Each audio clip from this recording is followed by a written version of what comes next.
자,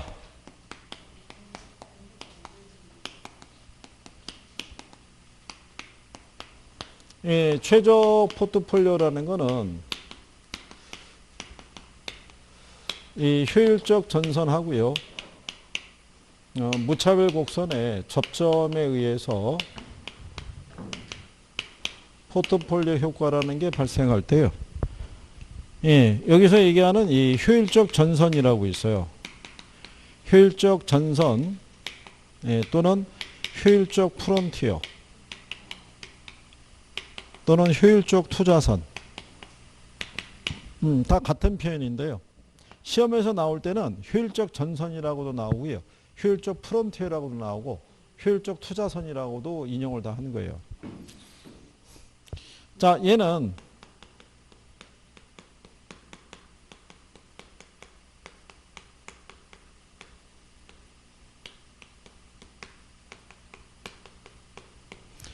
여러분들이 앞에서 배웠던 이 평균 분산 지배 원리 있죠.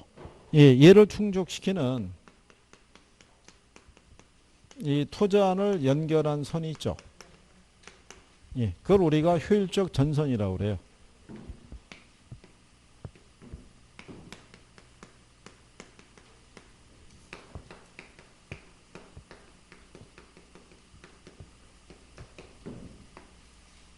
이게 효율적 전선일 때요.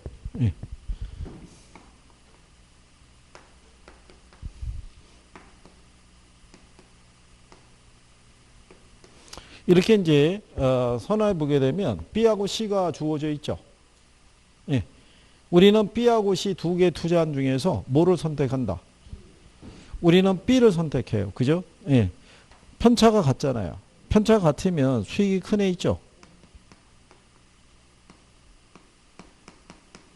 얘를 선택한다는 얘기죠. 그죠? 그럼 만약에 여기 D가 있고 여기 E가 있어요. 그죠? 그러면 D하고 E 중에 우리는 뭐? D를 선택하겠죠. 그러면 결국 이런 얘기잖아요. 그죠? 여기 F가 있고 여기 뭐가 있으면 G가 있으면 F를 선택하겠죠. 그러면 동일한 위험에서는 가장 수익이 큰 애를 선택해서 연결한 선이 이게 효율적 전선이라는 거죠. 또는 요걸 요렇게 긋죠. 그러면 동일한 수익하에서는 위험이 제일 작은 애, 걔를 선택한 것이 이게 효율적 전선이라고 생각하시면 돼요. 그죠? 그런데 여기서 이제 문제로 물어본 것 중에 하나가 뭐가 있냐면 그러면 효율적 전선은 왜 우상향하냐 이런 얘기예요. 효율적 전선은. 이거 왜 우상향한다 그랬어요? 이거 왜? 이거. 아니 거기 해놨잖아요. 거기 272페이지 밑에서 5번째 줄에 동그라미 2번 있죠. 그렇죠. 주어진 이상 위험에서는 더 이상의 수익률을 얻을 수 없을 때 얘기란 얘기죠. 여기 보시면 여기서 이 위험하에서는 얘가 얻을 수 있는 최대 수익률이 6%잖아요. 그렇잖아요. 근데 이 점에서는 그 이상의 수익을 못 얻잖아요.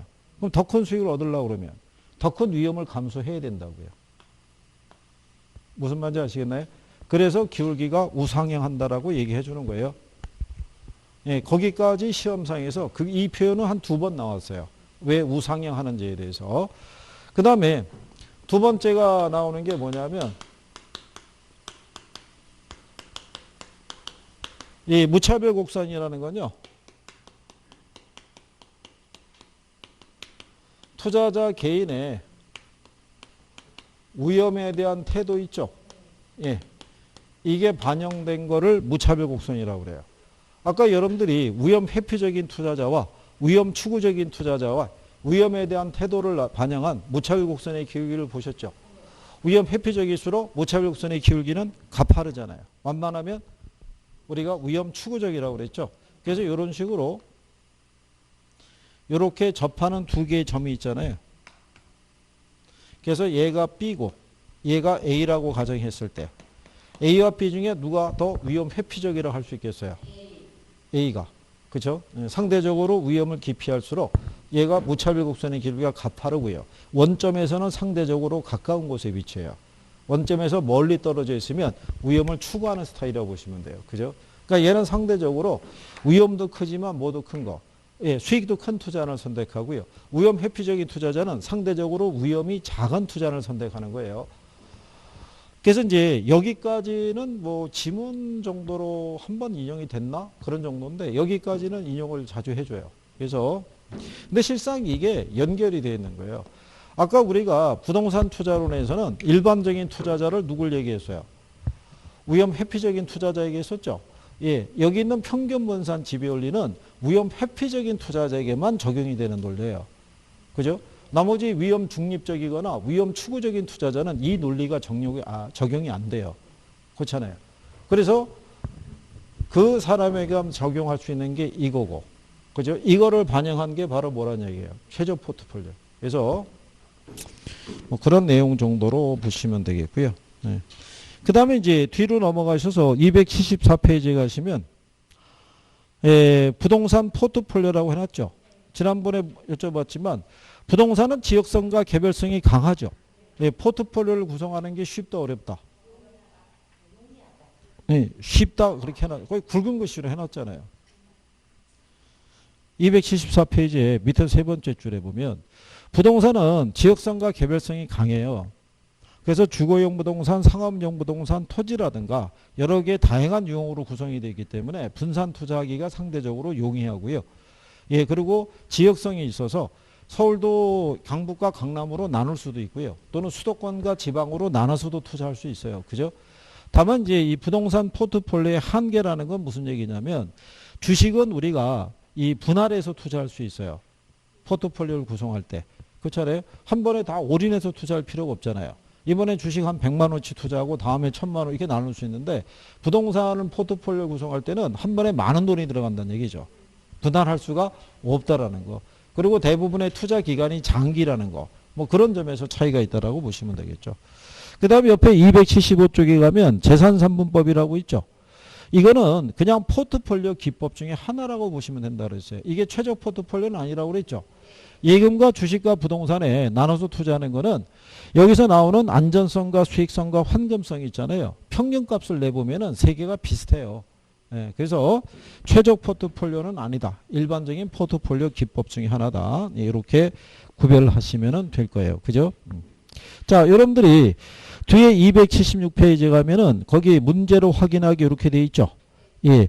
거기 여러분들이 보시면은 이런 얘기죠. 1번에 체계적 위험은 제거가 가능하다 그러니까 틀렸다는 얘기죠. 자, 투자 자산 간의 상관계수가 1보다 작으면 위험 절감 효과가 나타나죠. 1만 아니면 나타난다고 그랬어요. 그죠? 3번에 보면 두 개의 투자 자산의 수익률이 서로 다른 방향으로 움직이죠. 그러면 상관계수는 양의 값이 아니라 음의 값을 가지겠죠. 그러면 위험 분산 효과가 커지겠죠. 그러니까 4번을 보면 효율적 프론티어와 투자자의 무차별 곡선이 접하는 지점에서 최저 포트폴리오가 결정이 된다고 해놨죠. 그러니까 이게 답인 거죠. 그러니까 이렇게까지는 이제 출제를 한 거죠. 그렇죠? 예. 자, 그 다음에 이제 여러분들이 옆 페이지에 가시게 되면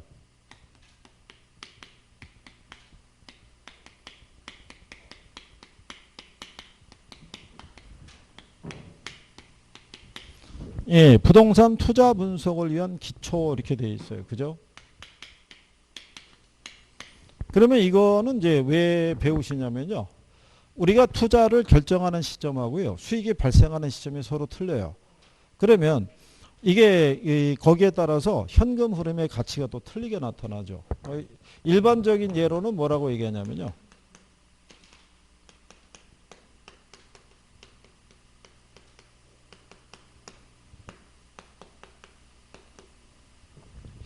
자, 만약에 시장의 이자율이 10%라는 조건 하에서요. 현재 100만 원을 받을 것이냐 아니면 1년 후에 100만 원을 받을 것이냐. 그러면 여러분들은 뭐를 선택하겠어요? 왜 현재 100만 원을 선택하시겠어요? 왜? 이거요. 아니. 현재 내가 100만 원을 받아서 이걸 은행에 집어넣으면 이만큼의 이자 수익이 발생하는 거예요. 그렇죠? 그래서 사람들은 현재 유동성을 더 선호하는 거예요. 같은 금액이면. 그렇죠? 근데 일반적으로는 얘를 선택할 수 있잖아요. 그죠? 근데 현재 100만 원과 1년 뒤 200만 원이 있대요. 같은 10% 조건이죠. 네. 어느 걸 선택하시겠어요? 자, 이걸 우리가 선택이 당장 하기 어려운 이유는 뭐냐면 이걸 알아야 되거든요. 1년 후 200만 원이 현재 어느 정도의 가치가 있을지. 그게 현재 100만 원보다 가치가 크면 우리는 1년 뒤에 200만 원을 선택해야 되지만 얘를 할인을 해봤는데 현재 100만 원보다 가치가 적으면 현재 100만 원을 선택해야 되겠죠. 그렇잖아요. 이게 이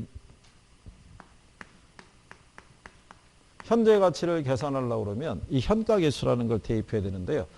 여기 1이라는 의미가 뭐냐면 원금을 나타내요. 여기 1이라는 거. 계수에서 나오는데요. 이렇게 1 플러스 R에 N승 이렇게 들어가 있죠. 그리고 여기 R이 뭐냐면 이자율, N이 뭐냐면 기간. 1은 원금을 나타내는 거예요. 전 세계 계산상의 편의를 위해서. 왜냐하면 얘 앞에 100이 있죠. 100 곱하기 1하면 100 나오잖아요. 1000이 있어도 1000 곱하기 1하면 1000 나오잖아요. 그러니까 계산상의 편의를 위해서 원금은 1로 표시해요. 1로. 그러면 200만 원을 얘가 10%잖아요.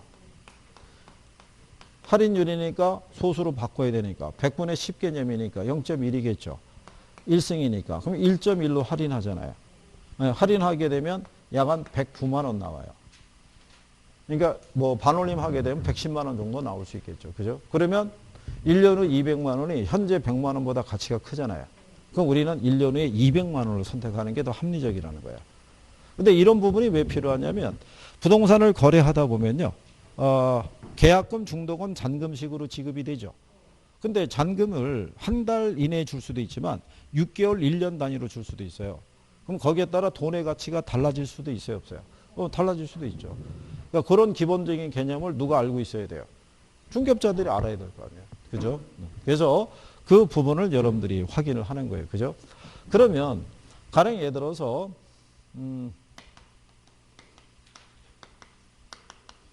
현재 100만 원이 있어요. 그죠? 예, 100만 원이 있고 이자율을 몇 프로 줬을 때? 10%. 1년 후의 가치를 우리가 구하라고 그러죠. 예, 그러면 현재 가치 있죠. 이 100만 원에다가 요 이자를 감안한 개수를 곱하시면 돼요. 그게 1 플러스 R의 N승으로 우리가 표현하는데 얘를 우리가 일시불의 내가계수라고 그래요. 미래가치계수. R이 이자율이라고 그랬죠. 그러니까 얘가 0.1로 바뀌어요. N이 기간인데 1승이니까 그냥 1.1 하면 되겠죠. 그러면 얘가 110만 원 나와요. 근데 2년 후에 100만 원의 가치를 구하려고 그러면 100만 원에다가 1 플러스 0.1 있죠. 예, 얘를 두 번 곱해야 돼요. 그러니까 결국은 얘네 둘을 합하게 되면 1 플러스 0.1에 대한 자승이 돼요. 그러면 1.21이 나와요. 그러면 얘가 121만 원 이렇게 나오는 거예요. 그죠? 네. 그러면 3년 후를 계산하죠. 그러면 100만 원에다가 1 플러스 0.1 있죠. 얘를 3번 곱해야 돼요. 그러면 얘 3개를 합하면은 1 플러스 0.1에 대한 3승. 그러면 1.331 이렇게 나와요. 그러면 3년 후의 가치는 133만 원 이렇게 되겠죠. 그렇죠? 그러면 자, 현재 가치 있죠? 현재 가치에다가 이자율만큼 이렇게 곱하죠. 그러면 무슨 가치를 구할 수 있다? 예, 미래 가치를 구할 수 있을 때. 그럼 기본적으로 정의 이자율이 주어져 있을 때 현재 가치하고 미래 가치가 있으면 무슨 가치가 크겠어요? 미래 가치가 큰 거예요. 정의 이자율이 주어져 있을 때. 그렇다는 얘기죠. 그래서 이렇게 구한 미래 가치 있죠. 다시 이 이자율로 이렇게 할인을 해주게 되면 다시 무슨 가치를 구할 수 있다? 현재 가치를 우리가 구할 수 있어요. 이렇게 해서 곱하기 역수가 나누기잖아요. 그죠? 예, 이렇게 해서 우리가 이거를 이렇게 할 수도 있는 거예요. 만약에 1년 후 100만 원의 무슨 가치? 현재 가치를 구하라고 이렇게 할 수가 있겠죠. 그죠? 할인율은 몇 프로 주냐면 10%. 그러면 식이 어떻게 되냐면 100만 원 있죠. 예, 여기다 곱하기 1 플러스 0.1분의 1이 되겠죠. 그러면 결국은 1을 뭐로? 1.1로 할인하는 거죠. 그러면 얘를 계산하게 되면 0.909090 이렇게 나가요. 그러면 100만 원 곱하기 0.9 하면 얼마? 약 한 90만 원 나올 거 아니에요. 이렇게 해도 되고요. 1이 원금이라고 그랬죠. 그러니까 결국은 100만 원을 뭐로? 1 플러스 0.1로 이렇게 할인해도 돼요. 1.1로 할인하게 되면 똑같이 얼마 나온다? 90만 원 나오는 거예요. 무슨 말인지 이해하시겠어요? 자, 그럴 때 이게 안 나오다가 작년 여러분 시험에 처음 한번 나왔는데요. 그게 뭐냐면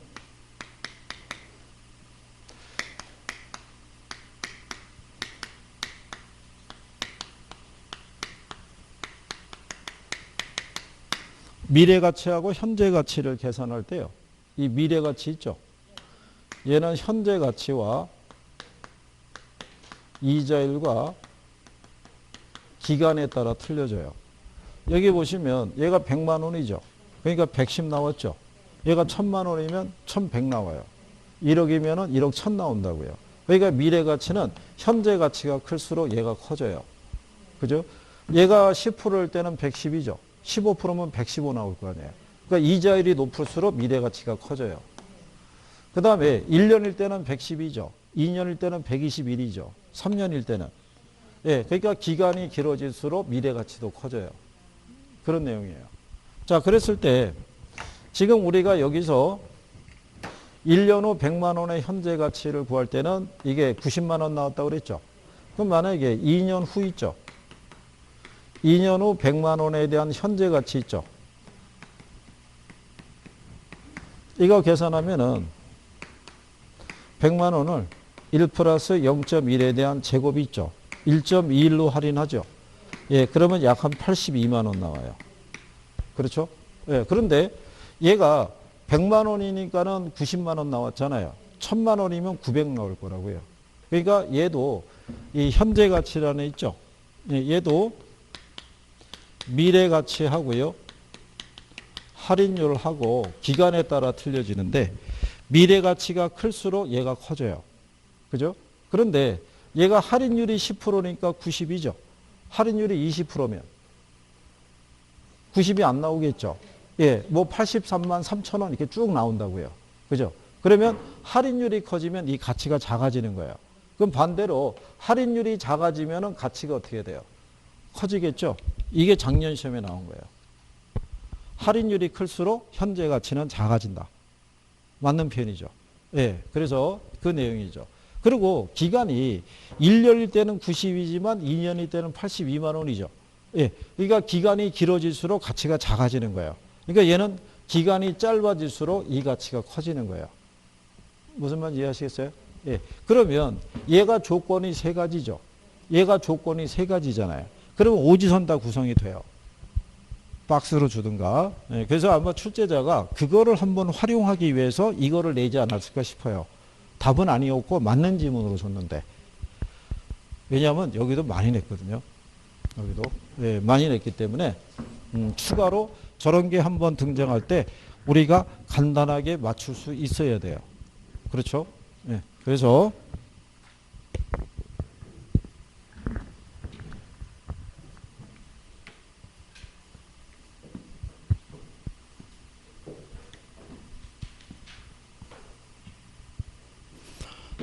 이게 시험상에서 물어보는 내용이나 뭐 이런 거 있잖아요.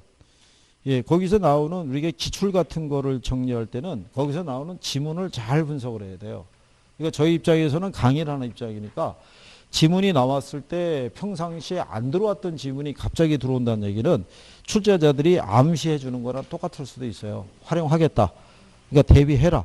뭐 이런 얘기하고 똑같을 수도 있는 거예요. 그래서 뭐 그런 것 등에 대해서는 우리가 정리를 할 수 있으시면 되겠고, 작년에 아마 이게 그 박스 문제로 나왔을 거예요. 박스 문제로. 올바른 거 선택하라고. 영어 정도만 아시면은 뭐 할 수 있어요. 그죠? 자, 그러면 우리가 얘네를 구하기 위한 뭐가 있냐면 자본환원 계수가 있어요.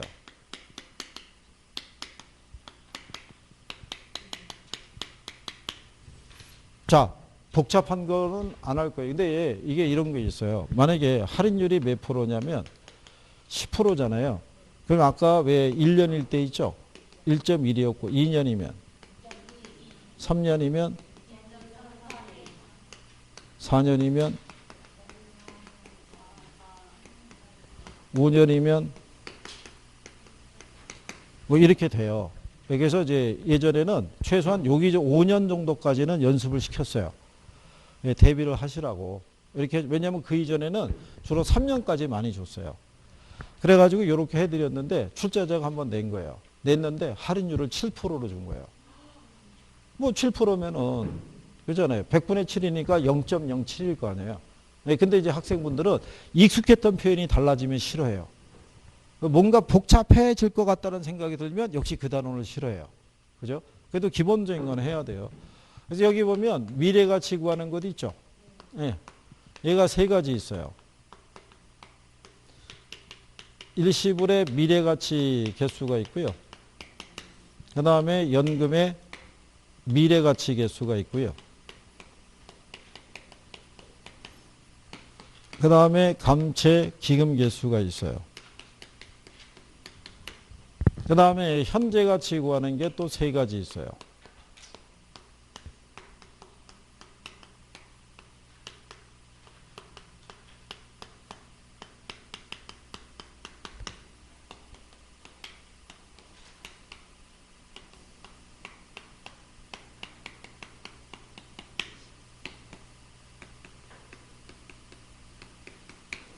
자, 이렇게 주어져 있을 때요.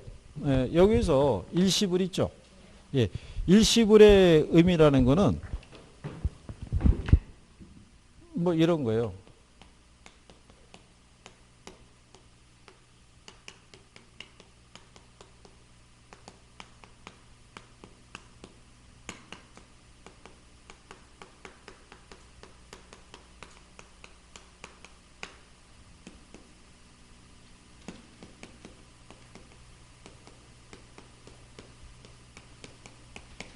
자, 여기에 보시면 현재 3억 원이 이렇게 돼 있죠.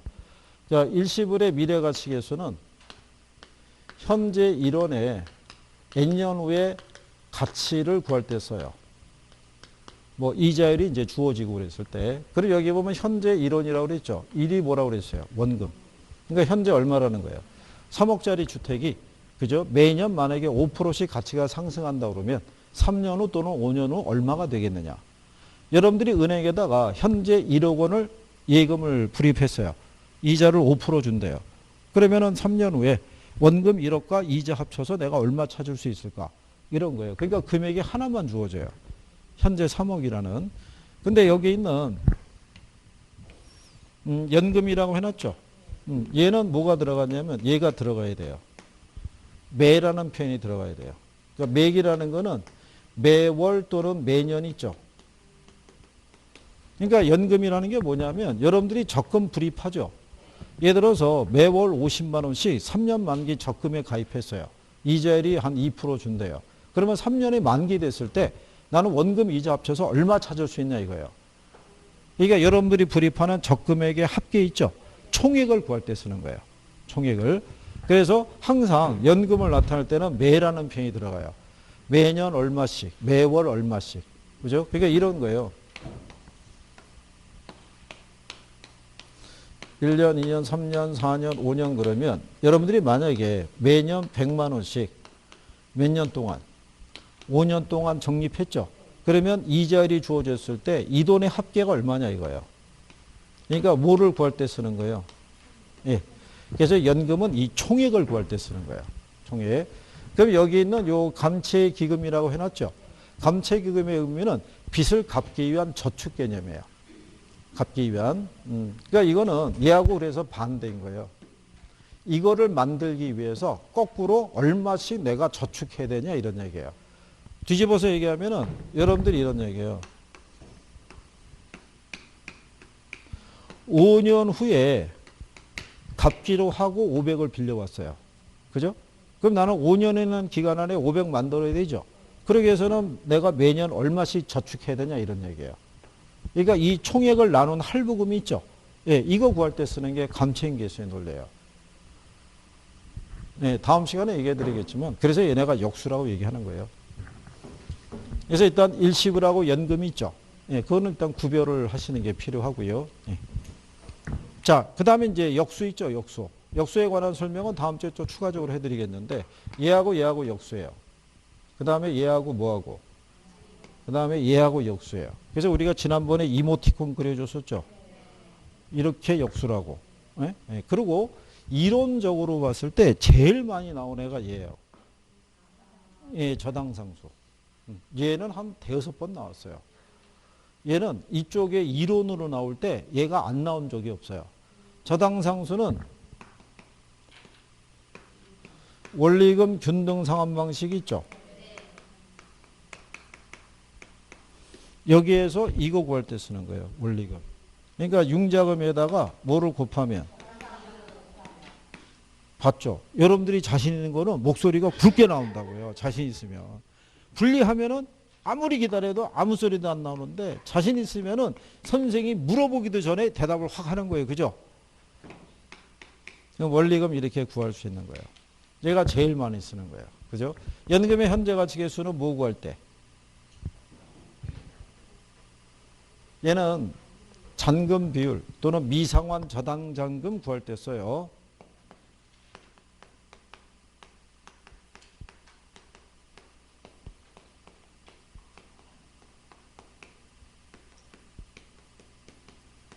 그리고 여기 있는 감채인 개수는요. 주택연금 구할 때 써요.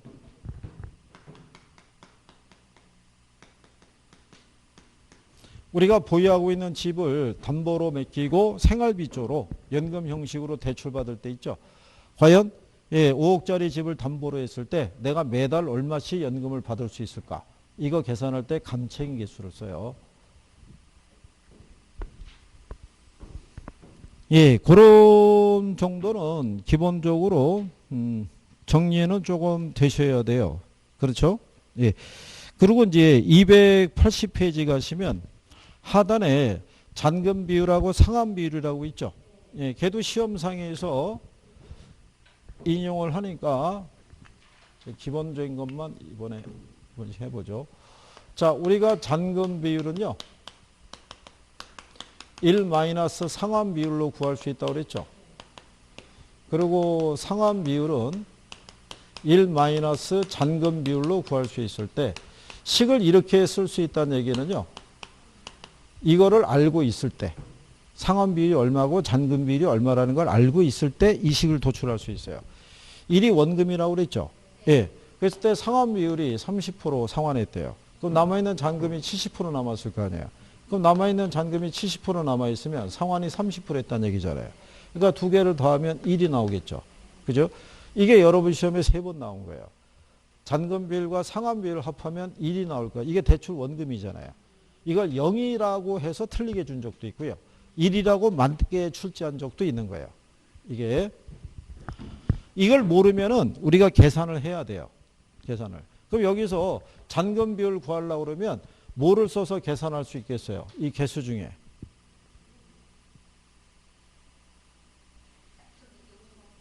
여기 있죠. 연금의 현가 개수. 이거 잔금 비율 구할 때 쓴다고 그랬잖아요. 그죠? 예. 그러면 상환 비율은 뭐를 써서 구하겠어요? 상환 비율. 그래요. 저당상수예요. 왜? 역수니까. 무슨 말인지 아시겠어요? 예, 잔금 비율은 여기 있는 연금의 현가 개수 쓰는데 이 상환 비율은 저당상수 써서 구하는 거예요. 그럼 여러분들이 자 얘를 정리하고 들어갔어요. 잔금 비율은 얘를 구한다고. 근데 시험에서는 상환 비율이 나오죠. 그럼 이제 여러분들이 또 헷갈리는 거예요. 잔금 비율은 배웠는데 상환 비율은 안 배운 것 같다고. 그죠? 그러니까 역수관계 쓰시면 돼요. 다음 주에 우리가 수업 볼 때 여기에 왜 역수가 수립이 되는지에 대해서 간단하게 설명을 해드리고 넘어갈 테니까 네. 또 한번 들어보시는 게 낫지 않겠어요? 이렇게 보시고 그래서 이제 다음 시간에는 이 투자 분석 기법에 대한 거 하고 그다음에 금융으로 가시게 될 거예요. 그렇죠? 그래요. 끝날 때가 되니까 대답이 나오고 있군요. 그래요. 참 이게 끝날 때가 참 그렇다는 얘기죠. 자, 그래서 그렇게 정리하시고 자, 그러니까 한 주 동안 아직도 여전히 뭐 바이러스는 있으니까 조심들 하시고 내일 뭐 투표하는 날이니까 투표 다 하셨나요? 그렇군요. 예, 저희들도 다 사전 투표해서 다 했으니까 어쨌든 그러면 내일 푹 쉬시든가 쉬시다가 뭔가 불안함이 엄습하면은 책을 잠깐 보시든가 뭐 이렇게 해서 자, 그러니까 오전 수업은 여기까지 하겠습니다. 고생했습니다. 수고하셨습니다.